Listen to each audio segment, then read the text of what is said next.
Welcome everybody back into NerdSesh. As always, I'm Carson Brever, and alongside me is Logan Camden. And you already know the drill. We are going to be talking about today's playoff basketball, which was fascinating. We had an awesome first game with Knicks Pacers. The Knicks just continue to deliver incredible, dramatic basketball games.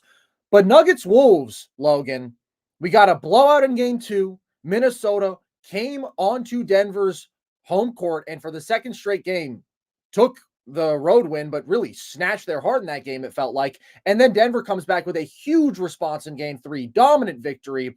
Very ironic, just because I expected this series to go 6 or 7 games. I expected it to be so competitive and consistently down to the wire. And instead, at this point, we have teams trading blowouts in 2 of these 3 games. And a major difference for Denver in this one was the play of Jamal Murray, who has struggled mightily throughout this playoff run, but specifically was brutal against Minnesota over these first 2 games, 2 of 18 or 3 of 18 in game 2.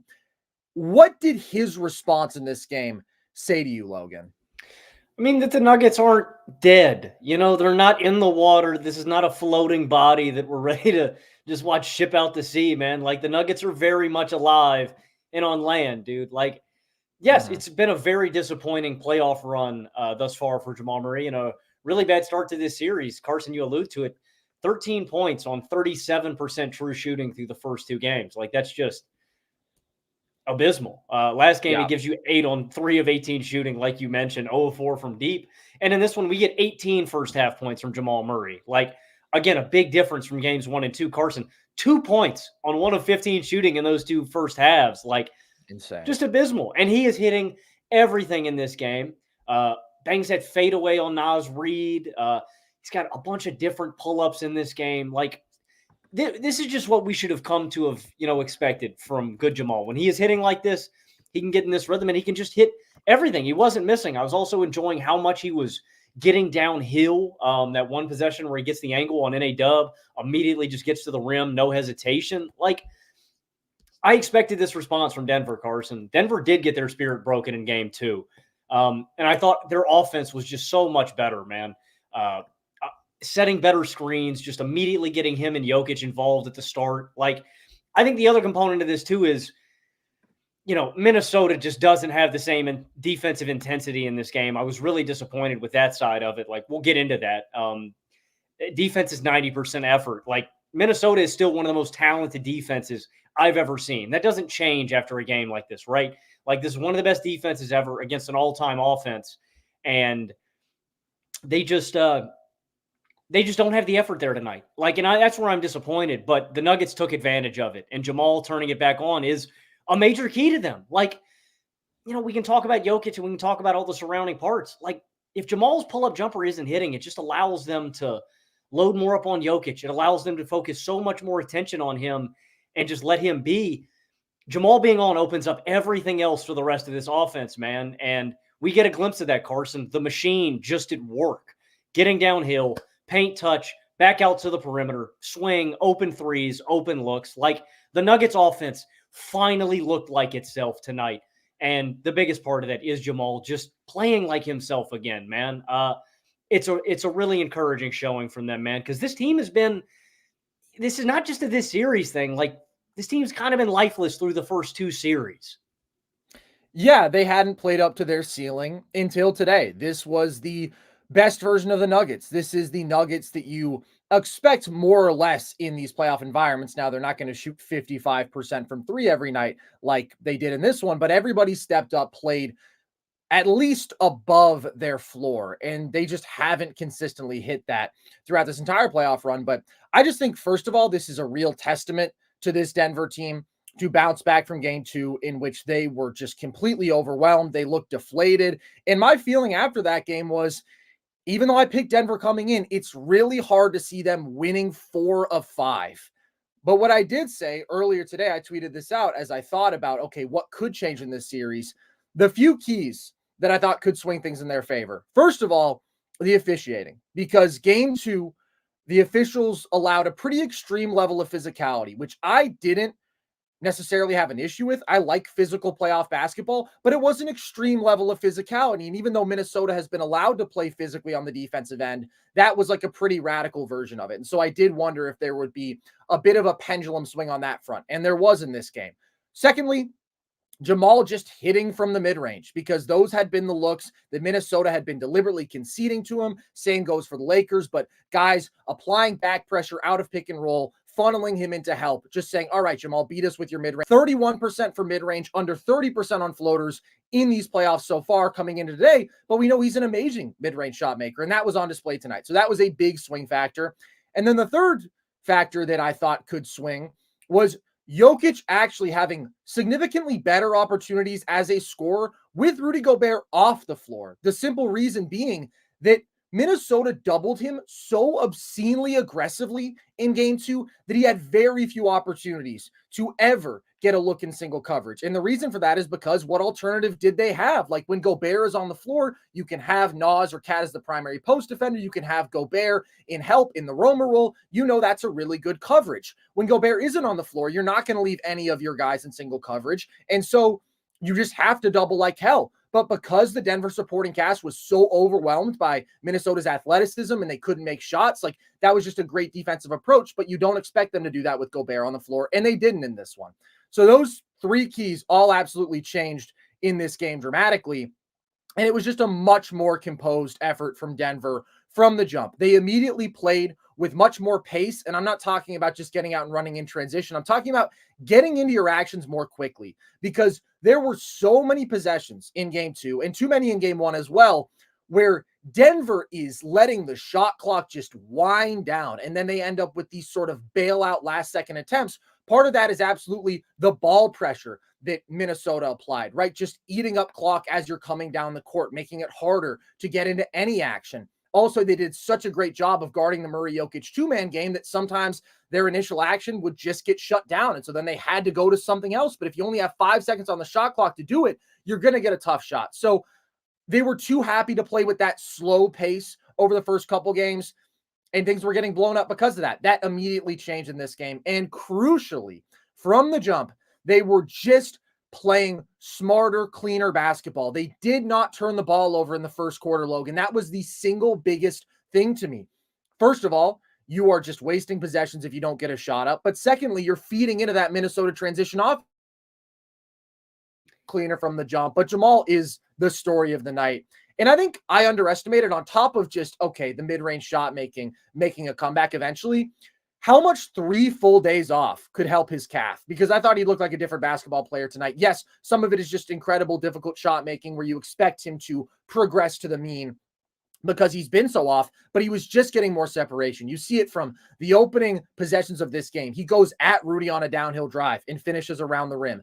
Jokic sets a phenomenal screen for him, and he legitimately springs free for a clean mid-range jumper. Like, he has been hassled so intensely by back pressure from Nickeil Alexander-Walker and Jaden McDaniels throughout those first 2 games, to where he just constantly knows that there is like a ticking clock and he has very limited windows, and he's just getting tough shot after tough shot from the mid-range. That was different in this game. He fully beat the full court ball pressure, Logan, on NAW. We haven't seen that once. He has been getting smothered. He has been getting turned multiple times in the backcourt. It has been eating up clock. He has just been getting bodied in that respect. And they still had possessions where they were able to sort of really effectively apply ball pressure. But just to see him get like a clean layup out of it was like, whoa, okay, this is a different Jamal Murray. He just looked more athletic. He looked more comfortable. He was getting more separation around screens, which is huge. And this is the Jamal Murray that you expect in the playoffs. This is the Jamal Murray that you need in the playoffs. Jamal Murray can't be an inefficient 20-point per game scorer.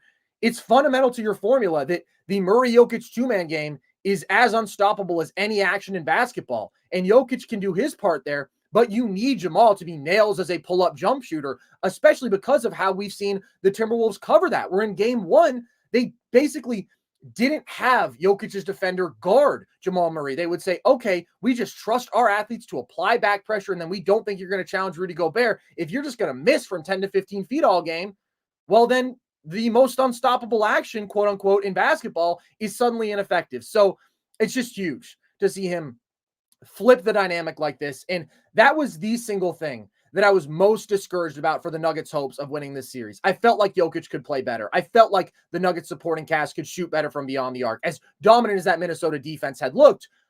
But the Jamal that we had seen was just so bad. I was like, he has to be way better. And he was in this game. He took so much pressure off of Jokic too. Like, it just allows Jokic to play the brand of basketball that he wants to play too, right? Like, I always complain when I'm watching Nuggets games sometimes because I know how great Jokic is as a scorer, right? He just has this unstoppable skill set. He's as strong as an ox, can go on the low block and basically generate a good look against anybody. He's got elite touch in the mid-range and in the paint. Like, he still never really wants to take over. You know, that's just not his tendency. And that's what I love most about Jamal's game being on, is that it allows Jokic to play that unselfish basketball. When he's getting doubles, he can kick it to the weak side corner, and there's going to be a guy that is going to make them pay. Either that initial shooter, or they're going to swing it to Jamal, and the advantage that they've created, Jamal is going to kill you off of the advantage. Like, it makes everything go, man. Like, we talk about that. That was the biggest component. The reason that they were able to load up so much on Jokic was because of Jamal. You can divert all that attention, and you're not getting punished for it. Jamal made him pay today. And I want to give a lot of credit to Jokic, too. Like I said, first quarter, start of this game, I was worried, Carson. I know you tweeted out at the start, but I was nervous. Like, Jokic was really passive. He was also being a little reckless with the ball. Like, not in the sense of, like, games 1 and 2 bad, but there were some decisions where I questioned. Like, Naz Reid poked one out in the post. There was a pass to Christian Brown on a fast break where I was like, Jokic, that's just, like, not a pass that's going to get through. So I was a little nervous at the initial part of this game that Jokic wasn't going to impose himself as a scorer. But again, Jamal flips that dynamic on his head. Coming out of the break, Timberwolves have got to make an adjustment, right? Now we got to divert more attention to Jamal. Just opens everything up for Jokic, man, and he takes over as a scorer, right? He puts him over the finish line. Him and Jamal just put this thing in a coffin in the third quarter, and he does take more. Again, we'll get into this. I want to hear what you thought about Jokic's game too. I was really disappointed in Minnesota's defensive effort, and I think that's a huge component of this game as well, right? Like, it's not just Jamal playing better. It's not just, Jamal making the whole offense go. I think the other side of this is that this is some of the worst effort I've seen from Minnesota's defense all playoffs long. But that was step number one. They checked that box, and again, man, it just allowed everything to go, and Jokic to play the brand of basketball that he likes to play. Yeah, Jokic really controlled this game very nicely, even if it wasn't a monster box score night. Early on, I agree. I thought that he had a couple opportunities where if you have a decent floater look before Gobert comes over to help, I would just rather you take that than spot Aaron Gordon, who's cutting, but because of Gobert's presence, he's going to have to go to like a 10-foot jumper, right? It's just better to have the unbelievable touch shot maker take that look. And there was a pass that got deflected where he had a mismatch and he tried to make a kick to the corner along the baseline. And I think that might've been the one you're talking about where the defenders get their hands on it. That's the annoying stuff from Jokic that we've seen throughout a lot of first halves in these playoffs where he's just too passive, but he still made some really nice reads, and he was catching the ball in that free throw line area where he's always going to be deadly as an operator, and he was spotting cutters. But then he took over in that third quarter and started just scoring relentlessly over Naz Reid in single coverage. Like, I've been really impressed with how Naz has guarded him through 2 games of the series, because that's not what happened in the regular season. Like, in the regular season, when they tried to put Naz on Jokic with Gobert in the roamer role, Jokic ate him up, right? He was too big. He was too strong. His touch was too good. Now, Naz has been allowed to play really physically, and Naz has had really good hands, which has made some plays, but this was a matchup where Jokic won much more decisively when he did have Naz on him. Then, as you mentioned, like, right, you can't leave Jamal to just get into his mid-range pull-ups. And so you start having to show high out of these pick and rolls, and then you get a pocket pass to Nikola Jokic. Once you have that, that's a really compromised position for the defense. He gets an easy floater like that in the third quarter. He has an ant mismatch, a cross match, and he throws a lob to Aaron Gordon because they have to converge and help. He hits a 3 off of an Aaron Gordon kick out. And then he gives Naz another bucket. He just really took over in that stretch and looked so much more comfortable than he has. But also, even though he was a little passive early, it was still less so than in previous matchups. And one thing that I really, really liked was that he was hunting Rudy Gobert in single coverage, simply because you know that is honestly where you're going to get your best looks. That is better than having to deal with Rudy in the roamer role where he can be disruptive as a helper. It's certainly better than getting doubled. And so they were running those Jokic, Aaron Gordon pick and rolls, which the Timberwolves are always going to switch because you can't be left just totally trailing that action. Then Jokic throws the lob to Aaron Gordon and you're done for. And so it's just funny to see like any offense's approach be, okay, we have to have our best player go at Rudy Gobert, but it legitimately was early on in this one. And I want to see more of Jokic doing that because in some ways, I think Gobert returning made life easier on him, which is very counterintuitive because Rudy is insane defensively and has been so crucial to Minnesota guarding him so well. But just the fact that he wasn't getting doubled relentlessly, like, again, he was able to establish more of a rhythm. He was able to assert himself as a scorer. And I don't think Minnesota could have gotten away with doubling him as aggressively in this game simply because the Nuggets shot the hell out of the ball from beyond the arc. The supporting cast was way better, and Minnesota wasn't as hellacious with all their rotations. They weren't as overwhelming in terms of their athleticism and length compared to game two, but he wasn't turning the ball over. Like, it was just so much easier for him offensively. And he also had his best defensive game in a while. But I do want to give props to the entire Denver supporting cast here because it was a collective effort. And that's the biggest problem from game two. You're forcing the ball out of Jokic's hands. And what's happening? Well, the Timberwolves are rotating really aggressively out, and they're making these catch and shoot threes tougher on the Denver guys, or they're running them off the line. And then once those guys are driving into help, well, you have length everywhere if you're Minnesota, right? Those guys are struggling to finish. They're not great ball handlers. They're not great athletes, but they are great shooters. And they were phenomenal shooting in this game. But MPJ also came out running the floor hard in transition. He was cutting well.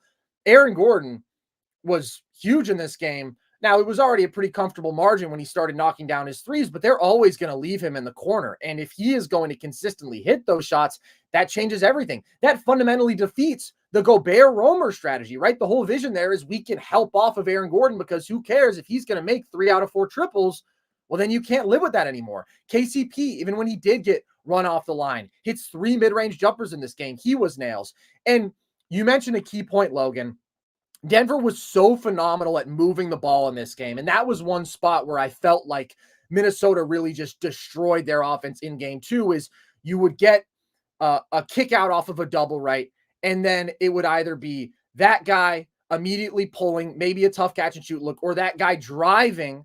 And then again, he was getting swallowed up by that Minnesota help. There wasn't a lot of the quick swing passes. In this game, we see multiple times guys are in midair and then they say, no, I'm not going to force a tough shot. I'm going to kick out to the shooter. And so they punished Minnesota for being so aggressive over helping. They made the extra pass and then they shot the hell out of it from deep. So this is how the Denver offense is supposed to work, because what Minnesota exposed was the lack of high-end athletes in game two, and they exposed the lack of ball handling outside of Jamal Murray, who himself wasn't athletic enough to get by these point-of-attack defenders when they were applying hellacious ball pressure, and they were forcing the ball out of Jokic's hands in game two and making those other guys beat them. And just none of that happened in this game, and everybody's shot making was better. Everybody was more calm and composed, and I do think officiating was a factor there, because you could just tell from the start, like, this was not going to be an extremely physical game in the way that game two was. It makes a difference when you cannot harass guys staying attached off ball, when you can't play as overwhelmingly physically with your ball pressure. And I'm sure Timberwolves fans are upset about that adjustment. It's tough because you never know exactly how a game is going to be officiated. To me, even though I was good with the physicality in game two and I thought it was pretty consistent throughout, this looked closer to a normal NBA game, right? Like, this looked closer to how Knicks Pacers is officiated, for example, than what we saw in game two of Nuggets Timberwolves. And that's going to be something to continue to track, because the hyper physical defense is going to benefit from a more lenient whistle, whereas the extremely skilled offensive team is going to benefit from more freedom of movement, from not having guys be allowed to just swipe super aggressively, and maybe they get some hand, maybe they get some arm, but the refs are allowing it. So that made a difference in this game too.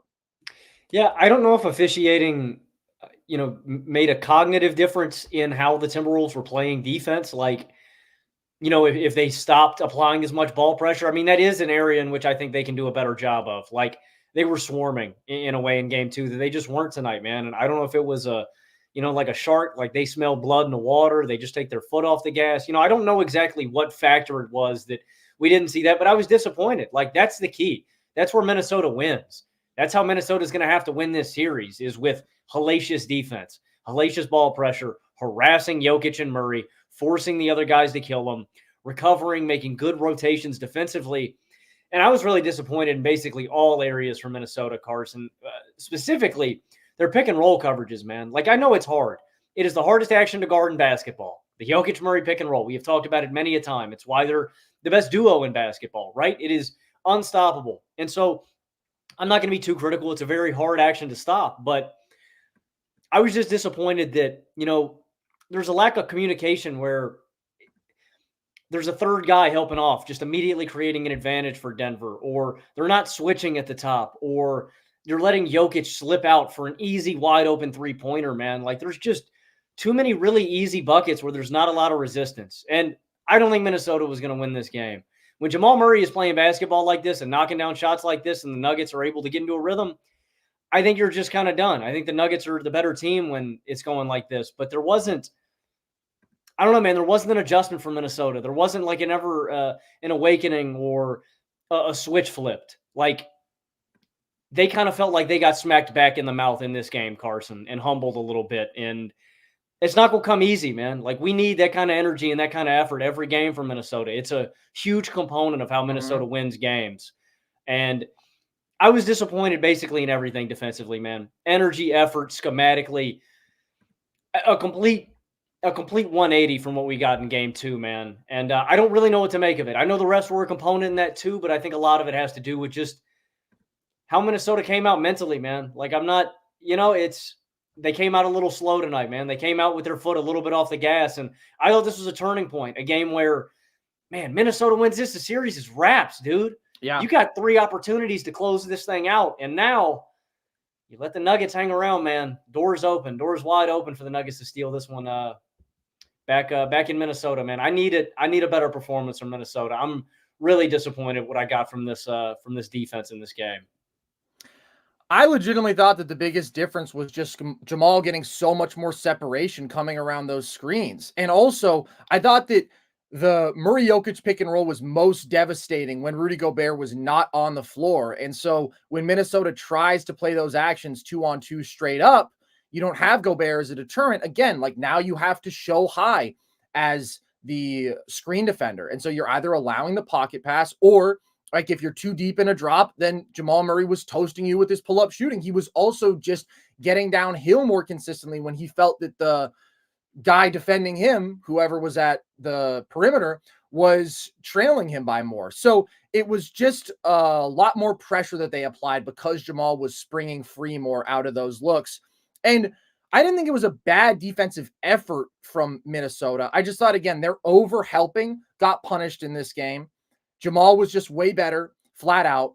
And also, the quickness that they had on the floor at all times in game 2, you don't have when you're playing 2 bigs consistently in this one. And I did think that was a huge factor in game 2. Just, again, being able to close out on shooters so quickly and run those guys off the line. And they just weren't as quick defensively in this matchup because of personnel. And then you have Gobert, who only plays 27 minutes in this game, doesn't play quite as much.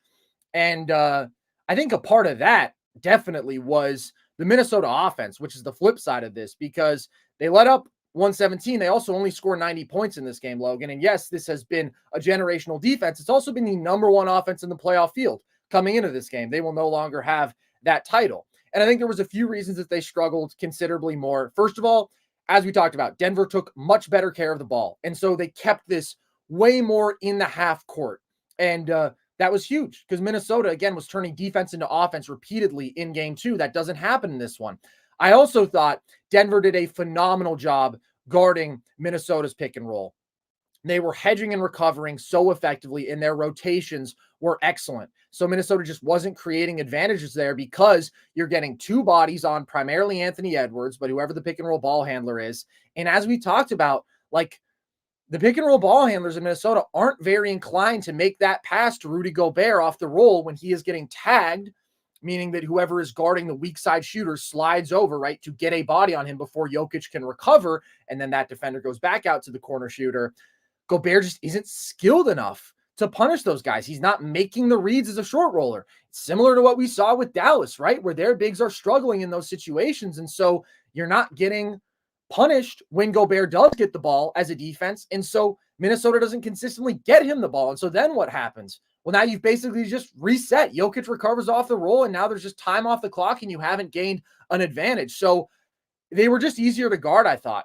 With Gobert on the floor, they didn't have 5 lethal shooters, right? The pick and roll coverages are easier because you aren't worried about the pick and pop threat that is ever looming with Cat and with Naz Reid. And it was also just a really good effort from Denver defensively. Jokic made a lot of plays with his hands in this game. He had 6 stocks, Logan. He also dominated the glass, but took away a lob to Rudy on several drives, just stripped dudes as they were coming downhill. Jamal made some really good plays with his hands, and Ant just kind of settled in this one.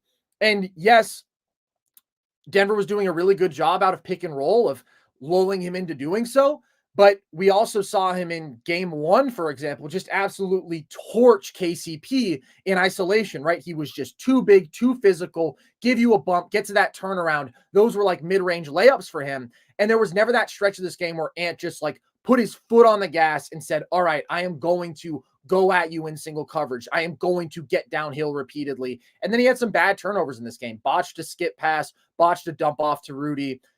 So it was a concerning performance for Minnesota offensively, because that's been the red flag that this team had throughout the regular season. Nobody questioned this defense. This defense was clearly the best in the league. It was, you're an average offense. You're a mediocre half-court offense. Teams don't win titles when that's the case, but they have been able to overcome that because Ant has been so unbelievable. He's been as good as anybody in these playoffs. Their shooting's been so good. They have been turning defense into offense in transition. But when Ant doesn't take over like that, when you have not so great shooting night, when you aren't getting out in transition on the back of your defense, then the offense doesn't look so good. And this was really the first time that we've seen that from Minnesota in these playoffs.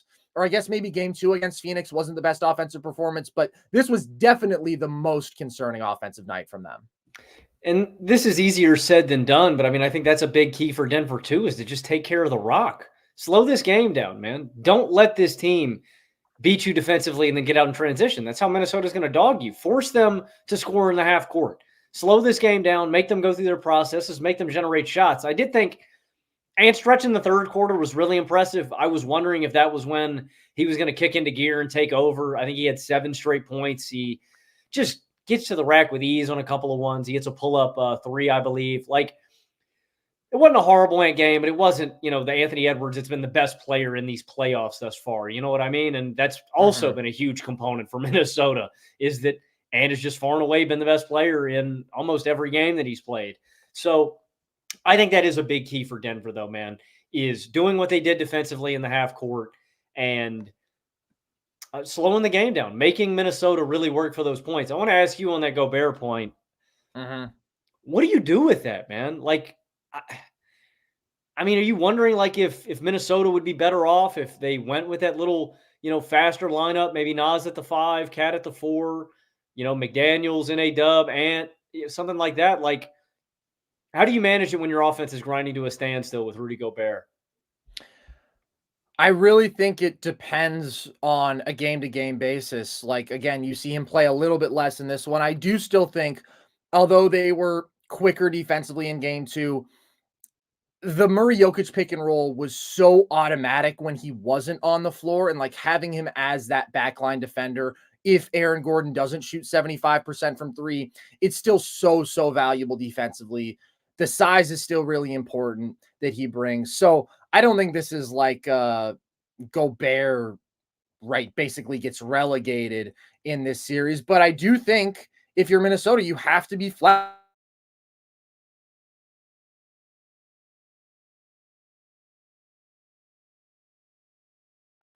That you can deploy. And that's something that we've seen throughout these playoffs. Like, they have a bunch of lineup flexibility, just like how Cat, part of it was foul trouble, but also there were stretches where they would ride out with him on the bench against the Suns. I just think you have so many great basketball players. You have so much flexibility. You have so many great wings. You have 2 other great, much more offensively skilled bigs. It's kind of going to be a case-by-case basis to me. But I think overall what he does defensively is really valuable, because I don't know if you would be a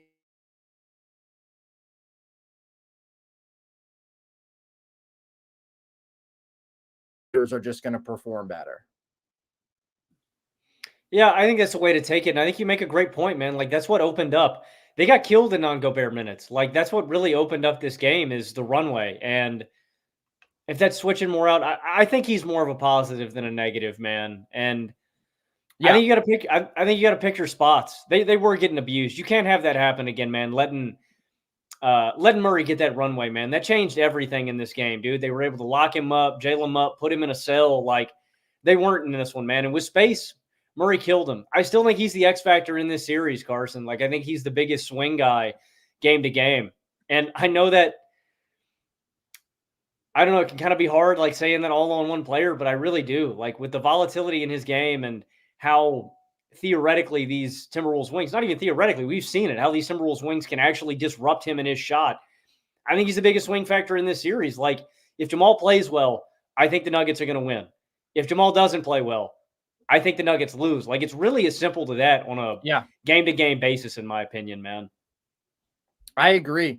And I think this is a super encouraging win for Denver, but you still have an uphill battle. You were the much, much better offense in this game, and that was the key. And that was theoretically your formula before this series, right? Just having this offensive formula that has been so reliable. And that was really, really disrupted in game 2.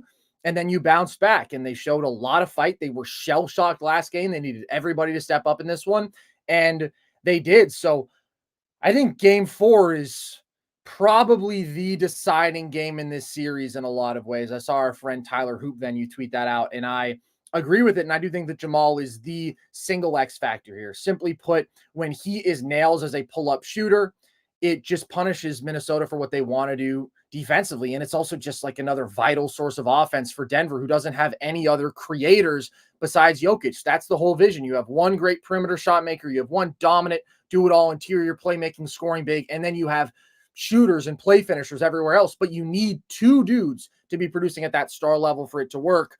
I thought Jamal looked a lot better. So I think there's a lot of confident Denver fans after this game.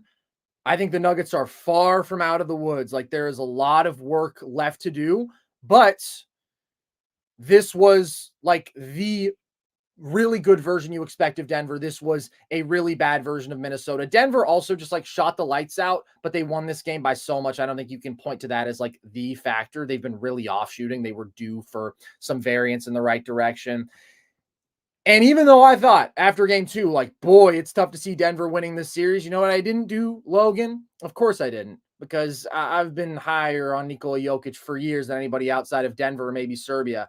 I didn't do the Nuggets slander. I didn't do the retroactive, oh, they've never been a 50-win team. All this stuff that was so ridiculous. This was a dominant champion last year, led out by a dude who I still think makes a very strong case for being the best offensive player ever. And when things are clicking, you see what it looks like tonight. And just, you got to give him props for having the mental wherewithal to deliver like this after such a tough loss, because that's what champions are supposed to do. And they didn't do that late in game 2, and they did it in this one.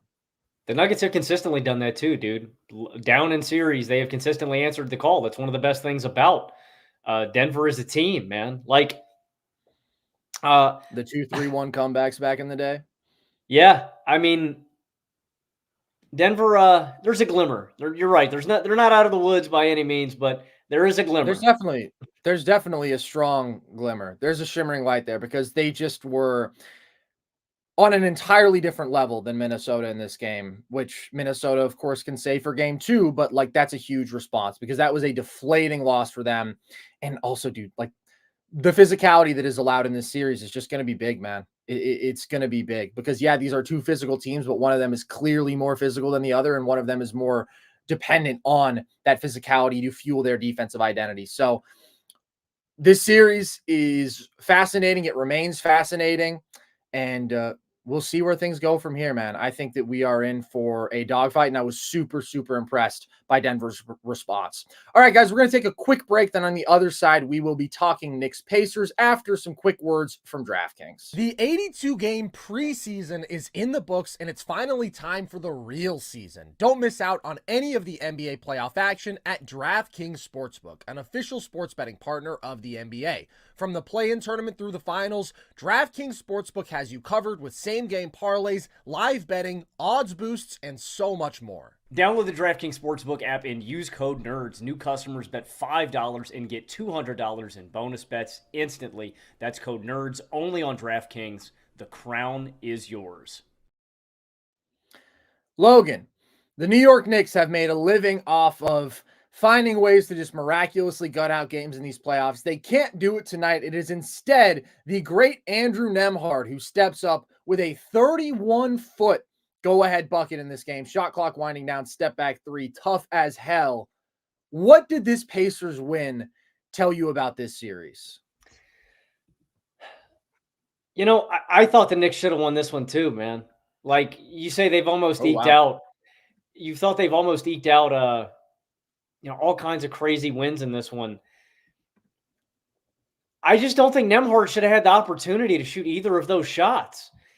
He has 5 points in this basketball game. He does not have a great game from the field. Like Nembhard shoots 2 of 8.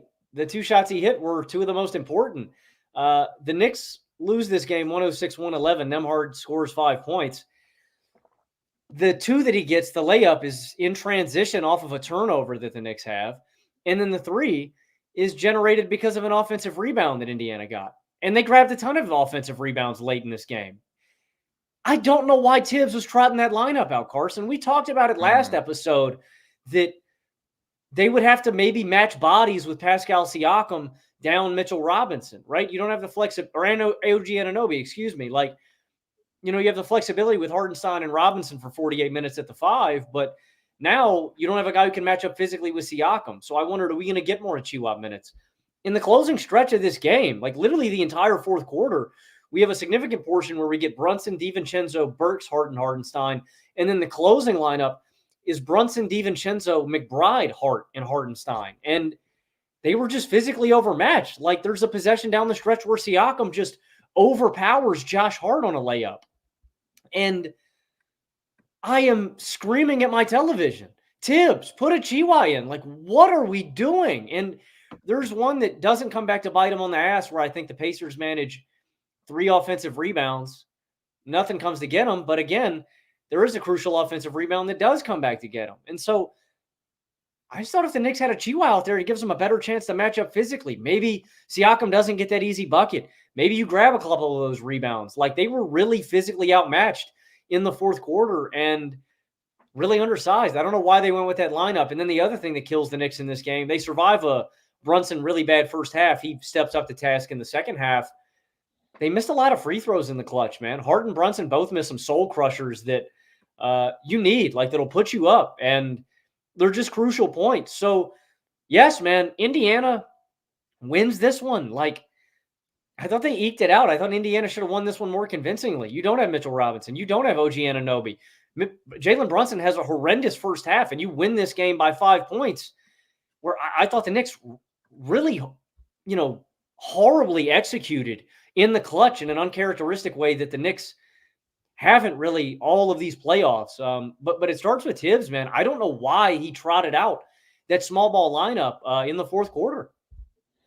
So that's interesting because my expectation was that those lineups without Precious on the floor would be untenable, even though I'm not a big Precious guy, simply because Siakam is such an expert mismatch attacker. He's a 90th percentile post scorer. That's what he makes a living off of, bullying smaller defenders with his size and athleticism and skill. And there was a stretch where he was absolutely doing that. Like to end the first half, they went out with one of those small lineups and he had Josh Hart on him and he was just destroying him. Spins off of him, easy bucket, offensive rebound, draws a foul, hits a mid-range jumper over him, like gives him 6 quick points to end the first half. And so then I thought, okay, that's it. You can't do that anymore. And then the fourth quarter, he had that one possession that you mentioned where he cooked him, but he quieted down after that. And with about 4.5 minutes left, last time he attacks a mismatch, he takes a tough fadeaway on Deuce McBride, wasn't asserting himself throughout that fourth quarter. And then what Tibbs did, which I thought about when I was considering the various combinations, but I was like, I don't know if they can get away with that, is they put Hartenstein on Siakam and they put Josh Hart on Miles Turner. And that really is the better look because even though Turner has the more overwhelming size advantage, Siakam is just much more inclined to actively attack that mismatch, to post up and say, all right, get me the ball. I'm going to go to work here, even though he didn't do that enough down the stretch. And then he's not just going to score at will against Hartenstein. He doesn't have a big enough quickness advantage there. The one time he went at him down the stretch, he shoots a mid-range jumper over him. You'll take that as the defense. And Miles Turner is just acting as a floor spacer in the corner. Now, I don't agree with that. I still think, even though it's not his game to post up in mismatch attack, he's good enough at it that if you're going to put Josh Hart on him, like, you just have to try to play those looks off the floor if you're the Pacers, because otherwise the Knicks have too much offensive skill on the floor. Like, you want to bog down their spacing with Precious out there.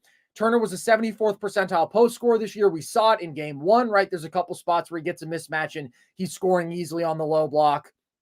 So I was surprised that they never tried to exploit that. And if they don't, then I think the Knicks can play those looks. Now, you mentioned Indiana got some clutch offensive rebounds. They had 3 of them in the last 2 minutes, which is absolutely big. But what's interesting is all of those were generated by wings, because Miles Turner isn't crashing the glass. Miles Turner catches both the rebounds off of tips. Like, he's on the perimeter.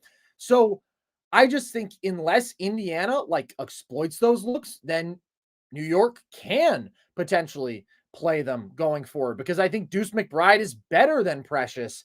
Now, I expect Indiana to be more aggressive trying to play those looks off the floor, but like, even the last possession of the game, dude, it's like Miles Turner has Pascal Siakam on him. Hartenstein is switched out. Nope, that's not true. Miles Turner has Josh Hart on him. Pascal Siakam has Donte DiVincenzo on him because they've switched the pick and roll, and Hartenstein is on Haliburton.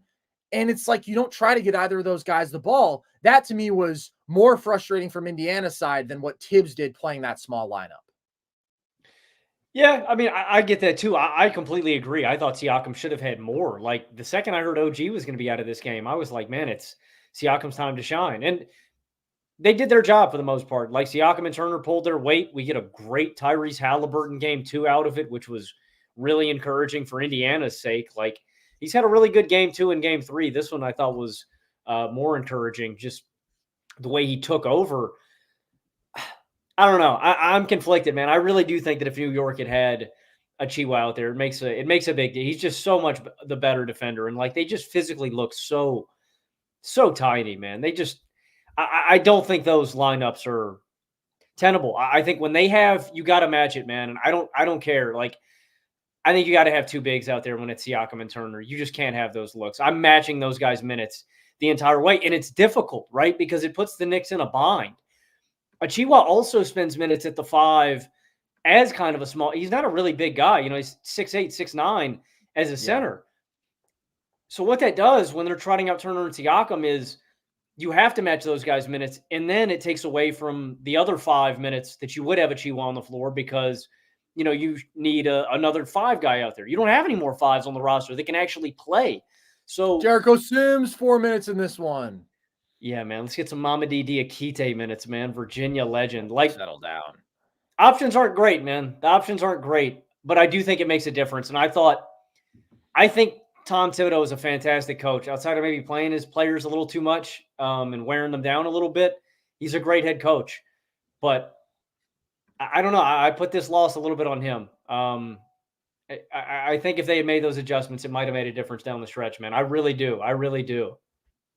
That's interesting. Listen, I think that it's up to Indiana to play those looks off the floor. They should be able to, but like, rewatching the home stretch of this game, I just don't think that New York was actually really punished for that lack of size. Like, the offensive rebounds were just kind of a fluke thing, and then Siakam and Turner weren't going at those mismatches, and you got quality minutes from Deuce McBride. You got really quality minutes from Alec Burks, who was really big in this first half. Now, I don't want to see that much Alec Burks going forward. You see it like in the fourth quarter, he just bricks a pull-up 3, and it's like, all right, Alec, that's enough out of you. Thank you very much. But like, that was super important production for them to get from anybody who can just deliver that sort of shot making when Brunson was struggling like he was in the first half of this game. I still think Precious like played really hard. I thought he made several great plays defensively. I thought he attacked the offensive glass. Like, he's been doing really well in those categories. I do think Deuce McBride is a better basketball player, though, and it's better for the offense for sure. The spacing was rough early in this game with Precious out there. So if the Knicks can get away with it, they should, but I don't expect them to be able to going forward. I do want to give props to the reason the Knicks were in this game, Logan, because although I agree, like, it felt in a lot of ways like the Pacers should be pulling away, like they should be winning convincingly. There's a pretty obvious reason that they didn't, and it's that the Knicks shot 52% from three, and specifically Donte DiVincenzo shot 7 of 11 from three and had that nuclear third quarter. And it's incredible that you still feel like down the stretch, the Knicks have a real chance to win this game. Like that shouldn't be possible without OG. They are losing so much size, so much defensive value, one of their most consistent offensive players. And yet it's like, all right, I guess Donte DiVincenzo can step up and give us 36 points.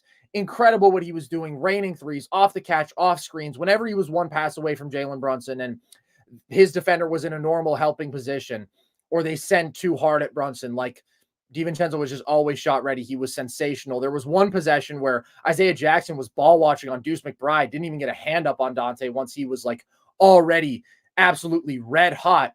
He's averaging 29 points per game on 67% true shooting in this series, Logan. Just absolutely incredible. So it's him. It's Alec Burks giving you quality minutes when he hasn't even played in the postseason up to this point. Like New York is somehow always able to get enough contributions from these role guys to make it a close game. But the big difference is that Jalen Brunson doesn't play his best in this one.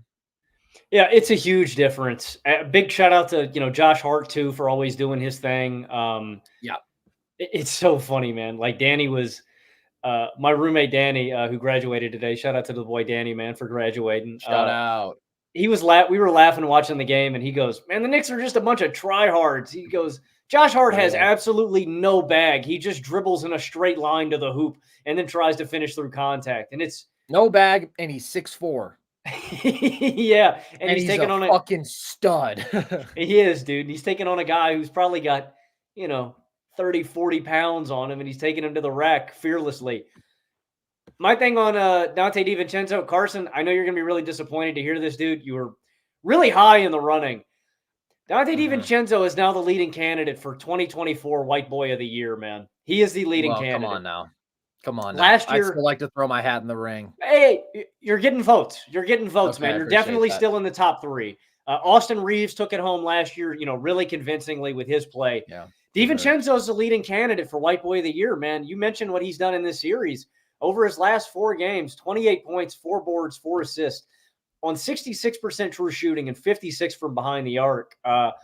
4 straight games over 23 points, and it's ridiculous, man.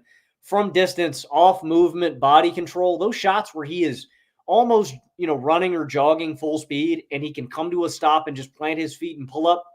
Those are super tough shots, man. And he is shooting the hell out of the basketball. He's shooting 50% on pull-up threes in these playoffs, and he's shooting 40% off the catch. It's absurd, and the Knicks have needed every ounce of it. They needed every ounce of it this game. I'm sorry to announce, dude. I put a quite substantial financial wager on you taking home 2024 White Boy of the Year, Carson. I appreciate that. I'm saddened to announce that Donte DiVincenzo has leapfrogged you in the standings. Have you heard my diss track? Are you factoring that in? I did, man, dude. The voters, You've heard man. What I can do on the mic? Have you seen me break it down on the dance floor?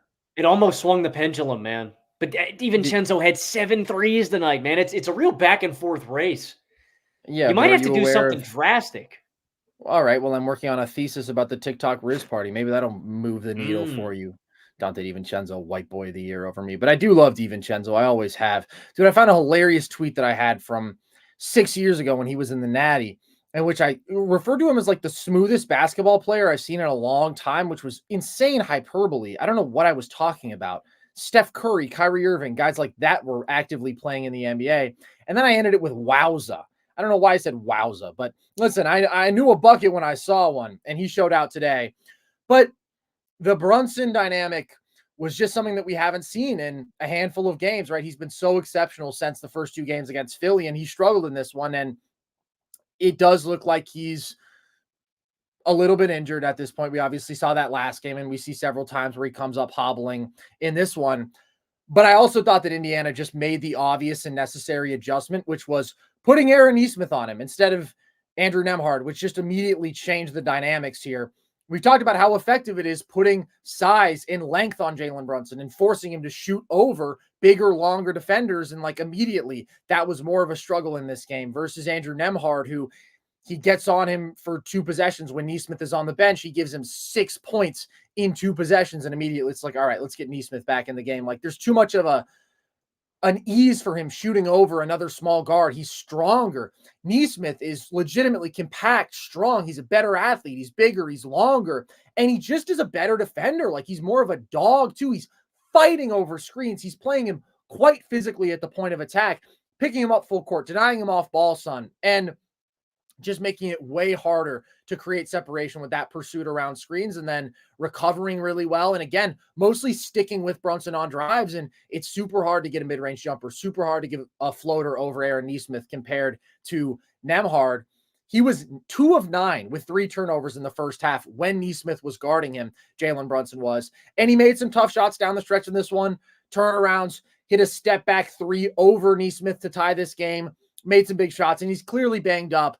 But I just thought that was a clear difference-making adjustment for Indiana. That is obviously the assignment going forward, because whatever chunk you can take out of Brunson's production is absolutely massive. He is responsible for creating the overwhelming majority of New York's team offense, and this was just a much, much better answer. And then Brunson obviously just makes the terrible decision on that game-tying 3 attempt where it really looked like he thought he was going to get a foul call, which... yeah, man, I'm not a huge fan of that on a game-tying shot. You're probably not going to get that call, especially if you're clearly playing for the call, and he didn't, and then it's an air ball 3 and a wasted possession. But it was just a much improved matchup for Indiana. The Knicks are vulnerable like this, like with no OG Anunoby, with no Mitchell Robinson, with their depth stretched thin. Finding a key like this in the middle of a series is massive. You're right, dude. Any chunk you can take out of Brunson just hinders this offense in a massive way. And shout out to DiVincenzo and the heater that he's been on and the way he's taken up in White Boy of the Year polls. But I don't expect him to shoot like this every single game. Like that's what kept the Knicks lingering around in this one and hanging around. Mm-hmm. And I don't know. It's just not a great formula. And if Nesmith can lock him up like this, the way he did, and credit to Brunson for what he got late. He has another one where just so physical, man, gives Nesmith that elbow, get off me, bangs the mid-range pull up. He does miss a lot of easy shots late, too. He misses a layup off of an offensive rebound. He misses a floater. He clangs a point-blank layup in this one late. But the most egregious miss was that last one. What are we doing, Carson? One, this is the final possession of the game, man. Like, potentially. Like, you may not get another chance with the ball in your hands. So I'm either taking the clock all the way down and we are generating the best shot we can find. I'm definitely not putting up a jumper with 3 guys on me, with time on the clock, deliberately foul baiting. That was my issue with it. It's like, bro, you weren't even trying to make a shot. You were just trying to flail yourself around, so you got a whistle. The refs aren't giving it to you in that one. I was really disappointed with that decision by Brunson. But he's got to play better, and it's going to be a lot more difficult, dude. I'm matching Nesmith's minutes with Brunson, and I'm telling Nesmith that he is guarding him every single possession, bro. Like, you can't have Nembhard on Brunson, in my opinion, dude. Brunson's going to eat on that. Adel McConnell. I think Nesmith is the only prayer that you have of putting him on there that's going to actually limit Brunson. And that changes the dynamic in this series. Like with the, other things going away in the Knicks, not in the Knicks' favor, Robinson out, OG out, opens the door, dude. Opens the door. Oh, yeah. The door's wide open, dude. This is what I said after game 2, just with OG's status. Like, if you're a Knicks fan, you got to expect this series to go 7. Like, you are just down so many bodies. OG is so pivotal to what you do on both sides of the floor, but especially defensively. And the scariest thing, Logan, is that Tyrese Haliburton is finding a rhythm now, man. Tyrese Haliburton has found his shot. One of the best shooters in basketball, was on like a Steph Curry pull-up shooting run through a couple months of this season, and then just was cold after his hamstring injury, which obviously just threw all of his game off. But boy, these last 2 games, he has just been raining threes. That is super encouraging. But what was even more encouraging to me is what he did as a driver in this game. There's an early isolation where he has Hartenstein switched onto him, and he hits him with a nasty little hesitation. And he doesn't get a ton of separation, but he gets himself a little bit of a step and then has a tough finish in the lane. He had the finish later where he switches hands midair. He had a tough finish going left. Like, he was getting downhill way more. And then the body control, the touch was unbelievable in transition when he like loses his balance for a moment, but collects himself. another impressive finish. That's a huge dynamic when he's getting into the teeth of the defense like that. And he's always going to create good shots for his teammates. He's opening up the drive and kicks in this game. This is the guy that you need. Like when he's driving more comfortably, when he's found his 3-point shot. I mean, this is an offensive maestro because the decision-making is always going to be there. It's just how much can he threaten the defense as a scorer? How much can he take over when they need it? Last 2 games have been by far the best that we've seen from him in these playoffs in that regard. I will say, I do just want to see him decisively close out a game because I thought that he was not so good there in game 1 or game 2. He was awesome overall in this game, but like down the stretch still, they blitz him. He turns it over, which I think was partially on Siakam. He wasn't ready for the catch, but gets caught in midair without a plan, commits the bad foul, doubling Brunson. The possession stagnates with the ball in his hands before Nembhard. It's that bailout shot. Like, I just want to see him close out a game strong because he's now been awesome through 3 quarters of these last 2 games. And still in the 4th quarter, you feel like if Hallie just shut the door, then these games would be over. But instead it's like, Jalen Brunson, it's a couple big shots and you are very much in the danger zone. But he was the best player on the floor in this game, and that's huge for Indiana. He was. I mean, just hitting his off-the-dribble threes, it opens up so much more for his teammates, but the finishing was ridiculous, man. That one, I can't remember what possession. It made me stand up out of my seat, dude. He drives left side on the hoop, goes up, gets contact, and I don't know, like brings the ball back down and then just flips it up. What really messed me up on that layup, though, was the fact that he's going across the left side of the hoop to the right, and he puts it up with his right hand, but like this. And so just the English on the ball had to be some kind of wicked spin. Like there were like 3 of those tough layups where the spin, the control of the ball on top of his body was unbelievable. It's some like Kyrie Irving type mess, man. I don't know how he finished those, but it's encouraging, dude. These last 2 games have been awesome for Hallie, bro. Like, again, like you said, dude, this is the guy they need. Last game, 34 points on 79% true shooting. In this one, 35 on 14 of 26 from the field and 6 of 16 from behind the arc. Yeah, I mean, like I said, man, like there's a lot of encouraging things about Indiana, man. The way Miles Turner shot the ball today, the way Nesmith defended Jalen Brunson, the way Hallie has found his game the past 2 games. And the most encouraging thing to me is that we got the best game out of Pascal Siakam in this series, and it's for a tangible reason that he was able to attack those mismatches and create some easy buckets for himself. Like, I don't know, man. He's got to do more, though. Yeah, I think he has to do more. I thought in the closing, you're talking about Haliburton closing out this game. Siakam was the guy that I was pointing to, where I'm talking about those small ball looks. Every possession, I'm going brain dead in this one. I'm either sending Miles Turner's big ass on the block, or I'm sending Siakam's big ass on the block, and we're going to take one of those guards, and we're going to get a point blank shot attempt. Like, Josh Hart can provide all the resistance in the world. That one possession with Siakam on him late just shows like it doesn't matter. Like, Siakam is just so much bigger and stronger than him that if he wants it, he should be able to take over. And that is still the guy that I'm looking to do more, where, you know, that can swing the tide of this series, where the Pacers they have a star duo and the Knicks don't. Like, without OG, you are asking for a Donte DiVincenzo heater every single game. You are asking for these guys to perform above their expectations when Indiana is just going to find offense way more easily. Absolutely. It's a real uphill battle without OG. I mean, obviously, the Knicks are down Julius Randle, and they're down Bojan, and they're down Mitchell Robinson. But this is the one dude who has been pivotal, who transformed you as a basketball team, who made you the team that you are, alongside, of course, Jalen Brunson. But he is the midseason addition who changes everything. And now finding those lineup combinations are tough because you're either sacrificing spacing with Precious out there, or you're sacrificing size and you're sacrificing defense. And as you said, Indiana has 2 of the 3 best players on the floor. When Hallie is like this, like, okay, this Hallie can go toe-to-toe with Jalen Brunson.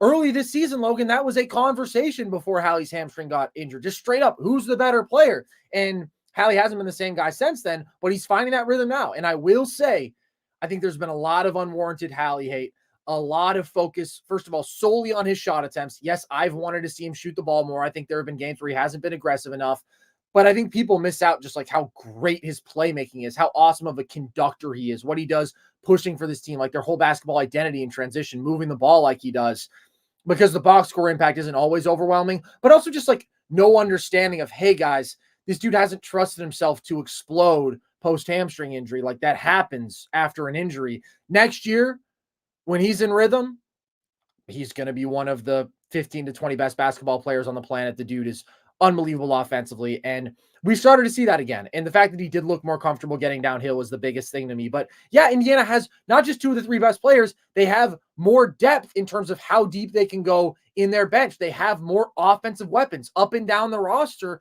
I mean, down to the Ben Shepherds, the Obies, the TJ McConnells, like all of these dudes produce offensively. And that's why you need Brunson to be amazing. And you need to continue to pull out your Knicks clutch magic, and you need to win in the heart and the effort categories. And competing on the glass is the biggest thing, because that's where normally the Knicks are going to dominate. And that's just a lot more challenging when they're going with these small ball looks. So it's very good that they've given themselves a 2-0 lead to start. Now that's obviously down to 2-1, but this is going to be a war of a series. And Indiana has real opportunities here. I think that this probably does go 7, and I'm not moving off what I said last show, which is that I think the Brunson factor and the just collective role players, how incredible those guys have been. I trust them to gut out more of these close games, but finally one doesn't go their way, and you can't be surprised by that. And Indiana's probably going to hold serve on their home court if I had to guess. I concur. I think it's going to go 7, and I'm not ready to flip on the Knicks just yet because I do have such a level of faith in these role players. If OG Anunoby is out the rest of the series, I would probably take Indiana to do it. I got one question. It's very, very minute, Carson. Yeah. TJ McConnell has been a staple at creating easy offense for the Pacers. Mm-hmm. Can they play him late with Haliburton? Is that possible? I don't know, man. When Haliburton is kind of having these late game issues where, he's a little passive, maybe doesn't want to take over. Is that viable? And is that something you think Indiana should explore? Because TJ, to me, just kind of the moment doesn't really phase him, and he can get whatever he wants almost whenever, man. His penetration in this series has been awesome, dude. Just getting downhill and hunting looks and hunting shots. Do you think that's possible? And do you think that's something Indiana should do? You know who else doesn't fear the moment, Logan? Andrew Nembhard. Legitimately, he has hit a handful of big shots down the stretch. We see them play Hallie and TJ together in limited stretches, and it's fun. I mean, they push the hell out of the tempo. You have two awesome playmakers on the floor, but ultimately, I think you want Hallie to dictate down the stretch, and it's just clunkier with TJ away from the ball because of the fact that he's not a volume three-point shooter, not consistently an accurate three-point shooter. I just think having shooting all around alongside Hallie is your best answer, because you're not ideally going to run your clutch offense through TJ. So he's been really, really good, but I do still think it's a weird fit with him and Hallie together, especially in the clutch. Any final thoughts before we get out of here, Logan? Naz Reid, man. Naz Reid didn't have his best game today. Missed a couple finishes. Wasn't nearly as impactful defensively as he was last game. Wasn't banging threes like he has been. I think that series is fascinating, dude. And I do think those are the two best teams in basketball. Do you agree?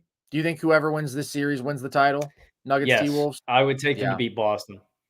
That's how I feel as well. Game 4 is going to be fascinating, dude. We will be back to talk about it on Sunday, but we'll be back before then tomorrow talking about the games that we see: Celtics, Cavs, and Mavs, Thunder. So stay tuned in for all of that. As always, appreciate you guys tuning in. Hope you enjoyed. If you want more NerdSesh content, then we have a bunch of these shows. You can go ahead and watch last night's back if you want. You can watch our video essays, some of the in-depth video breakdown content that we do diving into film on the channel.